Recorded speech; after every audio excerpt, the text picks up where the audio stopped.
ആറ്റമ്പറയുടെ ഗാന്ധി, രാവണപ്രഭുവിലെ മന്ത്രി മാധവൻ, ഒരിടം, വീരാളിപ്പട്ട്, ഒരു മെയ് മാസ പുലരി, മുല്ലവള്ളിയും തേന്മാവും, കളക്ടർ തുടങ്ങി 10ഓളം മലയാള സിനിമകളിൽ വേഷമിട്ട PJ രാധാകൃഷ്ണൻ 3 പതിറ്റാണ്ട് ദൂരദർശൻ പ്രോഗ്രാം എക്സിക്യൂട്ടീവായിരുന്നു.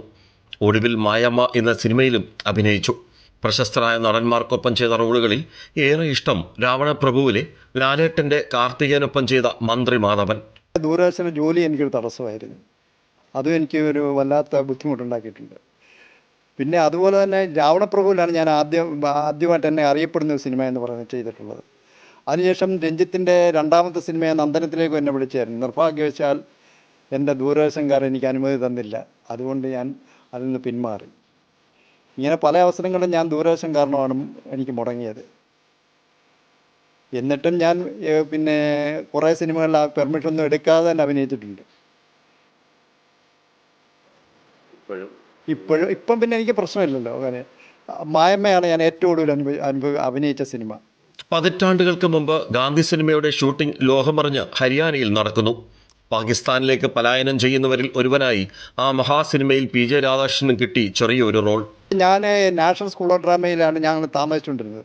കാരണം ഏതോ ഒരു ഇൻ്റർവ്യൂവിന് എന്തോ സ്കോളർഷിപ്പ് സംബന്ധമായിട്ട് ഞങ്ങൾ തൃശ്ശൂർ സ്കൂൾ ഓഫ് ഡ്രാമയിൽ നിന്ന് 5-6 പേര് പോയിരുന്നു.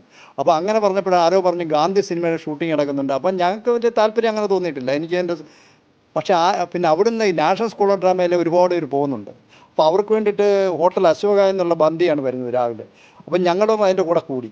ആദ്യത്തെ ദിവസം തന്നെ ആദ്യം ചെല്ലുമ്പോൾ തന്നെ വളരെ ഇതാണ്, ഹരിയാന ബോർഡർ വെച്ചാണ് ആ ഷൂട്ടിംഗ് നടക്കുന്നത്. ഗാന്ധി സിനിമയിൽ അഭിനയിച്ചിട്ടുണ്ടെന്ന് പറയാം. ആറ്റൻബറോയുടെ റിച്ചാർഡ് ആറ്റൻബറോയുടെ. ദൂരദർശനിലെ ഉദ്യോഗം അക്കാലത്ത് രാധാകൃഷ്ണന് സിനിമയിലേക്കുള്ള പ്രവേശനത്തിന് തടസ്സമായി.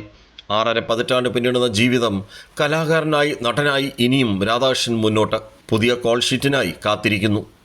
നമ്മുടെ പ്രധാനമന്ത്രി നരേന്ദ്രമോദിക്ക് ഒരുപക്ഷെ ഗാന്ധി സിനിമ വന്നതിന് ശേഷമായിരിക്കും മഹാത്മാഗാന്ധിയെ അറിയാൻ സാധിച്ചത്. അതുകൊണ്ടാണല്ലോ അദ്ദേഹം അത് പറഞ്ഞത്. പക്ഷേ ആ ഗാന്ധി സിനിമയിൽ വേഷമിട്ട നമ്മുടെ രാധാകൃഷ്ണൻ ചേട്ടൻ ഇതിനെല്ലാം സാക്ഷിയായി ഇപ്പോഴുണ്ട്. അദ്ദേഹത്തിൻ്റെ മനസ്സിനകത്ത് വല്ലാത്തൊരു ദുഃഖവുമുണ്ട് രാഷ്ട്രപിതാവിനെ കുറിച്ച് അങ്ങനെ പറഞ്ഞത്. അങ്ങനല്ലേ? അതെ, തീർച്ചയായിട്ടും. അതെ. അപ്പോൾ ഇതെല്ലാം ഒരു സാക്ഷിയായി അദ്ദേഹം ഇവിടെയുണ്ട്. ഇനിയും വെള്ളിത്തിരയിലെ അവസരങ്ങൾക്ക് വേണ്ടി കാത്തിരിക്കുകയാണ് നമ്മുടെ PJ രാധാകൃഷ്ണൻ. ക്യാമറമാൻ അയ്യപ്പദേവനൊപ്പം രാജ്കുമാർ.